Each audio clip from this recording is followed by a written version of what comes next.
मित्रांनो, सोलापूरच्या या मंदिरात तब्बल हजारो किलो फळाफुलांची सजावट केली आहे।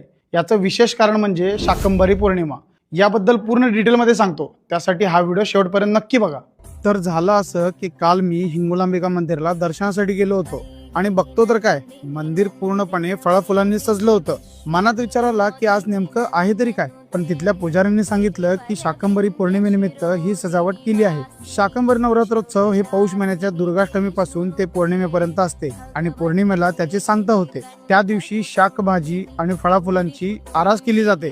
तर ही सजावट तुम्हाला 3 जानेवारी ते 5 जानेवारीच्या दरम्यान शनिवार, रविवार, सोमवार हिंगोलांबिका माता मंदिरमध्ये बघायला मिळेल। तब्बल 1000 किलो फळ, 3000 किलो ऊस आणि सुमारे 3500 किलो फुलांनी केलेली ही सजावट तुमच्या डोळ्यांचे पारणे फेडते।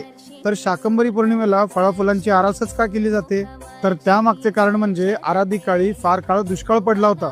पाऊस पाणी काही नव्हते आणि मानव जीवन नष्ट होत होतं। त्यावेळेस सर्व देवी देवतांनी देवीला प्रार्थना केली। त्यावेळी तिनं स्वतःच्या अंगावर फळं, फुलं, भाज्या यांची उत्पत्ती केली आणि मनुष्य जातीला अभयदान दिलं। त्याच अनुषंगाने शाकंभरी पौर्णिमेला देवीच्या अंगावर भाज्यांनी, फळाफुलांनी अलंकार केला जातो। त्यामुळे जर तुम्ही सोलापुरात असाल तर आवर्जून या मंदिराला भेट द्या, कारण या व्हिडिओमध्ये जे तुम्हाला दिसतंय ना, त्यापेक्षा खूपच जास्त सुंदर आहे हे सगळं।